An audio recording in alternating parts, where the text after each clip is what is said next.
ትርሲት ለከፍተኛ ጭንቀት ተዳርጋለች።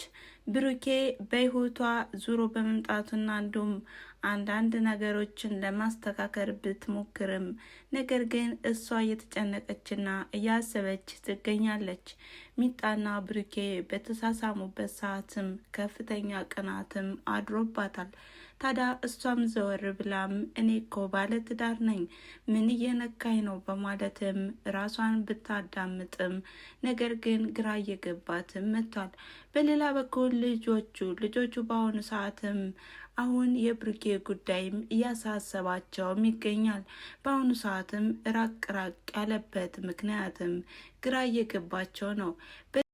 ሰላም ጤና ይስጥልን ውድና የተከበራችሁ የቻናል ተከታታዮች እንደምን አላችሁ? ዛሬም በተወዳጁ በካያ ድራማ መጥተናል ማለት ነው።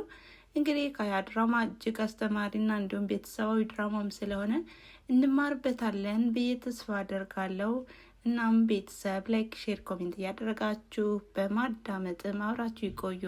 እንግዲህ በዚህ ድራማ ላይ ክፋትን፣ ምቀኝነትን እንዲሁም በተቃራኒው ደግሞ የዋህነትና እንዲሁም ጓደኝነት አለ በሚባል ፋንታም እንግዲህ ጓደኝነት በጣም ጥሩ ሆኖም ሳለ ነገር ግን በውስጡ በጣም ከባድ እና ፈተና እንዳለበትም የሚያሳይ ነው ማለት ነው።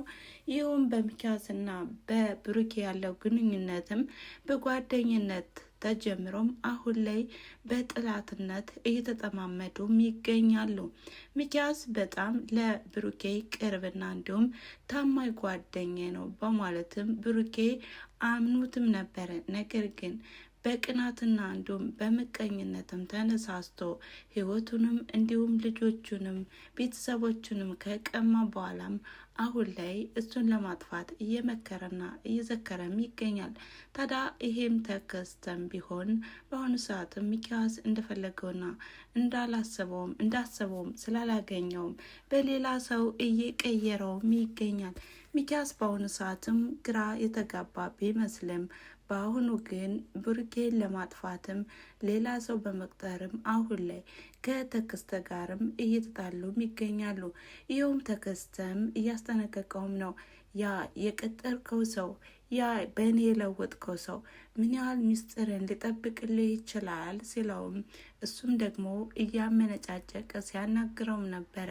እንግዲህ የሚኪያስን ሚስጥርም አሁን ላይ ጠበቅ አድርጎ የያዘው ቢመስለውም ይህንን ሰው ከጨዋታ ውጭ ካደረገው ሚኪያስ በአሁኑ ሰዓትም ተከስተ ጉድ ያደርገዋል ማለት ነው። እንግዲህ የትርሲትና የብሩኬን ነገር እኔ ጨርሰዋለሁ ለእኔ ተው ቢለውም እንኳን አንተ የማትረባና እንዲሁም ደካማ ስለሆንክም አንተን ጅል ነህ በማለትም እያፌዘበትም ነበረ። በሌላ በኩል ሚጣ እየተጨነቀችና እያሰበች ትገኛለች። ይኸውም ሻማውን ከቤት ረስቸው ነው ቤቱ የተቃጠለ በማለትም ለከፍተኛ ጭንቀትም ተዳርጋለች። በዚህም አጋጣሚ ብሩኬ እየተንከባከባትና እንዲሁም ምን እያሰብሽ ነው? ደግሞ ብዙ ከተጨነቅሽ ልብ ድካምሽ ይነሳል በማለትም ዶክተሮቹ ያሏትም በሙሉ እንዲሁም ለማሻሻልም እየሞከረም ነው። ይሁን እንጂ በአሁኑ ሰዓትም ትርሲትም በቅናት እብድ እያለች ነው። ታዲያ ምንድን ነው እንደዚህ ያቀራረባቸው ነገር? ዘመድ አይደሉም፣ ደግሞ እህቱ አይደለችም። ምንድን ነው?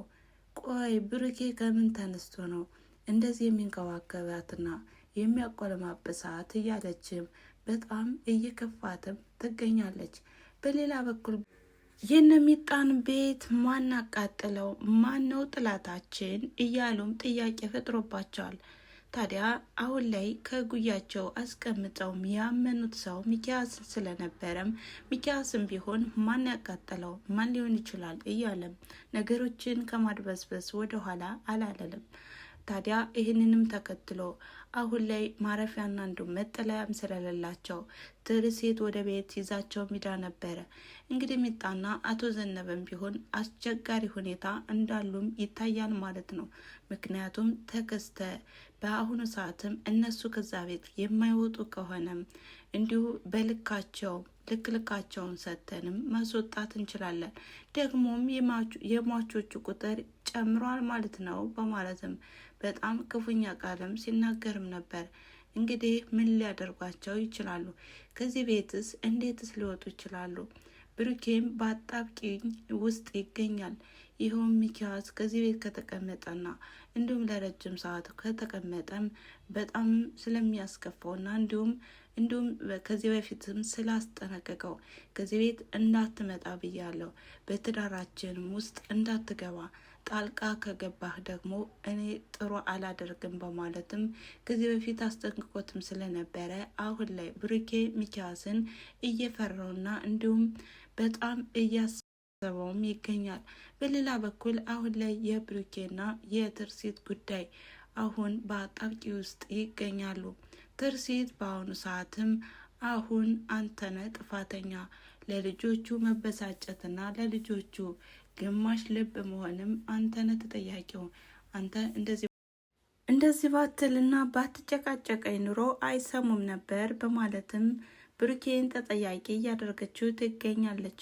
በሌላ በኩል በአሁኑ ሰዓትም የተከስተና የሚኪያስ ጉዳይ ሚኪያስ አሁን ላይ ስለከዳውና እንዲሁም በሌላ ሰው ስለለወጠውም አሁን ሚኪያስን ያጠምደዋል ባይነኝ። እንደኔ ሚኪያስ አሁን ላይ ሚስጥሩን እንዲዝለትና ከዚህ በፊትም ጠብቆለት እንደነበረም እሙን ነው።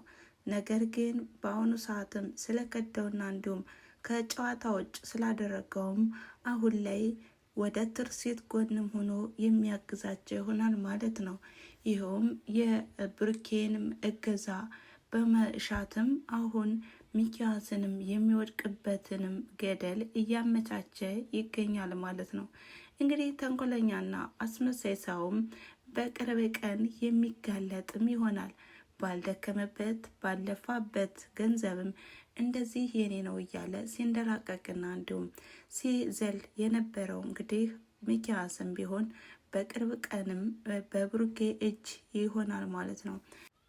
ብሩኬን ለመንጠቅና እንዲሁም ከልጆቹ ለማራቅ እንዲሁም ከሚወዳትና ከሚያፈቅራት ባለቤቱም ለማራቅና እንዲሁም ለማለያየት የማይቆፍረው ጉድጓድ የማይምሰውም የለም ነበረ። ነገር ግን አይሳካለትምና እንግዲህ እውነት ተቀብራ አትቀርምና ሐሰትም ቢያወራ እንዲሁም ባላደረገው ነገርና እንዲሁም ባልሰራው ስራም እንግዲህ ሀብታም ነኝ ብሎ ብዙ ስራዎችንም ቢሰራ ነገር ግን ያ ገንዘቡም ሆነ ድርጅቱ የብሩኬም ስለሆነ በተለይም በአሁኑ ሰዓትም ብሩኬ ትውስታው ተመልሶ ሁሉንም ነገር ካስታወሰ ሚኪያስ ያልቅለታል ማለት ነው። እናም እንደነበረ ይመለሳሉ። ነገር ግን ሚጣ ብሩኬ ስለምታፈቅረውና እንዲሁም ብሩኬም ደግሞ ሚጣን ካፈቀራት ሌላ ጣጣ ይመጣል ማለት ነው። እንግዲህ ይህንን በቀጣይ የምናየውና የምንመለከተው ይሆናል ማለት ነው። ግን በመካከልም ልጆቹ እየተጎዱና እንዲሁም ቤተሰባዊ ፍቅር እያገኙ አይደለም። እንግዲህ ምን ያህል ይህ ድራማ ምን ያህል አስተማሪ እንደሆነም ሁላችንም እያየነው ነው ማለት ነው። ምክንያቱም በአንድ በቤተሰብና እንዲሁም በጓደኛ ያለውን ሁኔታም ነው የሚያስተምረው። እናም ቤተሰብ የነበረን ቪዲዮ ይሄን ይመስል ነበረ። ስለተከታተላችሁኝና አብራችሁ ስለቆያችሁ ከልብ አመሰግናለሁ በማለት በቀጣይ ቪዲዮ እስከምንገናኝ ድረስ መልካም ጊዜ። ቻው።